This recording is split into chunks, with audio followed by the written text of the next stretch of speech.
Après cette trêve bien méritée qui a laissé place à l'équipe de France, nous sommes de retour aux affaires. Aujourd'hui, je vous emmène découvrir le Paris 92.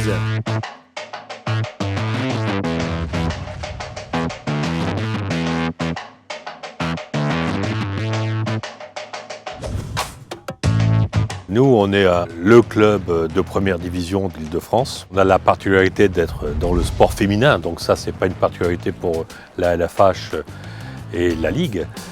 Néanmoins, sur le territoire, c'est une particularité puisqu'on a énormément de concurrence dans le sport masculin avec le PSG, foot, hand, le Stade français, le Racing 92, l'Inter 92, etc. Donc on a énormément de concurrence dans le sport de très haut niveau. Donc on doit se démener dans ce territoire-là pour faire vivre le handball féminin. Ce qui m'a attiré dans le projet du Paris 92, c'est tout d'abord le fait que ce soit un projet parisien, étant donné que moi je suis originaire de cette région, j'adore cette ville, donc un projet dans ma ville de cœur, ça m'a attiré. Le deuxième élément, c'est l'équipe, une équipe jeune, dynamique, avec des jeunes filles qui sont tout juste professionnelles, qui a une vraie volonté de travailler, de s'aguerrir, avec des valeurs que je partage, donc c'est vraiment ce qui m'a poussé à accepter ce challenge.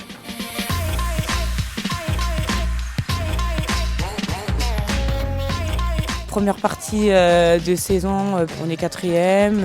Je pense qu'on est là où on voulait être. Dans le fond, on a perdu que contre des équipes européennes, comme notre coach aime bien le dire. Je dirais qu'on a fait notre petit bout de chemin maintenant. C'est vrai qu'on a un groupe qui est malgré tout jeune, qui a besoin de temps, de s'entraîner, de progresser.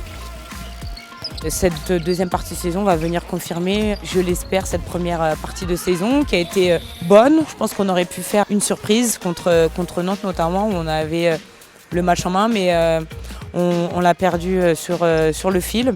Maintenant, il faut se remettre rapidement au travail parce que la deuxième partie s'annonce difficile et surtout il va falloir se qualifier pour les playoffs, même si on est encore en course, on est à l'abri de rien.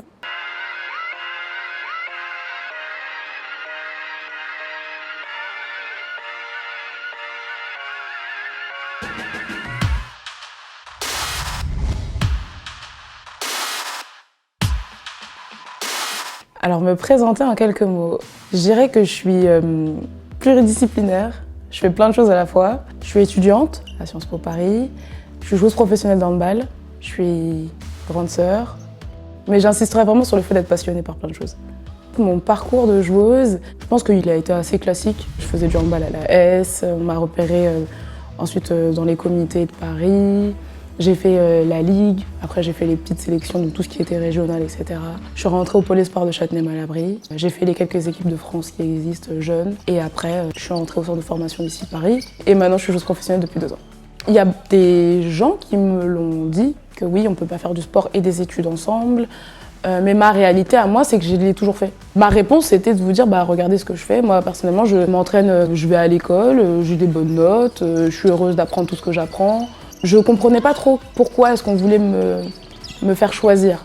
Aujourd'hui, c'est une réalité différente. Parce que maintenant que je suis en master et que je suis joueuse professionnelle, que les enjeux sont plus tout à fait les mêmes, parce que là, il s'agit vraiment de toucher le plus haut niveau dans chacun des domaines, la réalité n'est pas tout à fait la même. Je pense que c'est possible de faire du sport et des études. Après, là où c'est plus difficile, c'est faire des études de haut niveau et du sport de haut niveau en même temps. Salut tout le monde, c'est Melvin. Salut, c'est Mariam.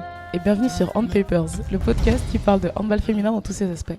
Concernant le podcast, c'était le moment où la JPH commençait à faire ses tours de France des clubs. Aujourd'hui, on reçoit Sonia Frey. On va parler avec elle de tout son parcours sportif, puisqu'elle a évolué dans différentes ligues, que ce soit au Danemark, en France et en Allemagne.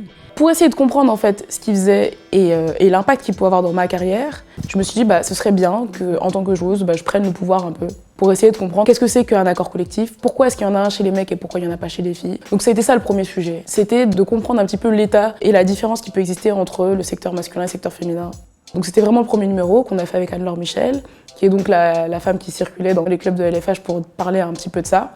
Et puis après, on a traité des sujets qui sont différents, comme par exemple les contrats. Donc encore une fois, tout ce qui est bon à savoir, quelles sont les dates à retenir, les échéances importantes la signature d'un contrat, que ce soit professionnel ou une convention de formation. Est-ce que tu peux nous raconter ton parcours?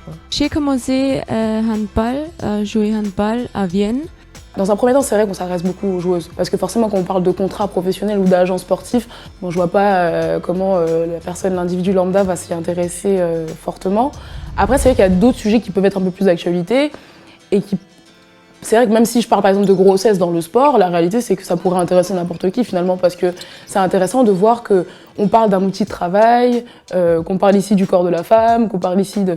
Donc je pense que ça peut intéresser de toute manière parce que c'est quelque chose qui n'est pas forcément traité justement dans le monde plus conventionnel qui n'est pas celui du sport. Essaie d'enchaîner sur le second temps en même temps que la sortie de l'ailière. Melvin est vraiment investi sur le plan du handball. Ses activités périphériques ne l'empêchent pas de vivre à 100% sa vie de handballeuse professionnelle. Après, c'est en ayant un petit peu échangé avec elle et un peu plus cerné le personnage. C'est un besoin pour elle et d'épanouissement, mais aussi parce qu'elle a des valeurs qu'elle veut mettre en avant. Et je trouve que c'est vraiment tout à son honneur de pouvoir utiliser aussi sa notoriété handballistique pour permettre de défendre des causes nobles.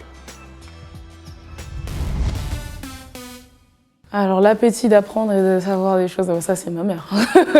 Non, ça c'est ma mère. De base, je sais pas si c'était un appétit, mais en tout cas, dans sa manière de me transmettre les choses, quand j'étais petite, il fallait toujours que je lise des choses, il fallait toujours que j'apprenne des choses, il fallait toujours que je sois en activité. Mais je pense que c'était sa manière à elle de me dire c'est peut-être un chemin pour réussir et un chemin pour être professionnellement dans une situation confortable ou je sais quoi, etc. Donc je dirais que c'est ça sa vraie manière, sa première... C'est comme ça qu'elle me l'a transmis. Après, moi, je dirais que j'ai eu l'opportunité de rencontrer des professeurs qui m'ont vraiment donné des bases solides et pas juste, justement, ce côté un peu juste faut apprendre, mais plus prendre du plaisir à apprendre. Et je pense que c'est pour ça aussi que j'aime maintenant, vraiment, j'aime apprendre, j'aime voir des choses nouvelles et tout.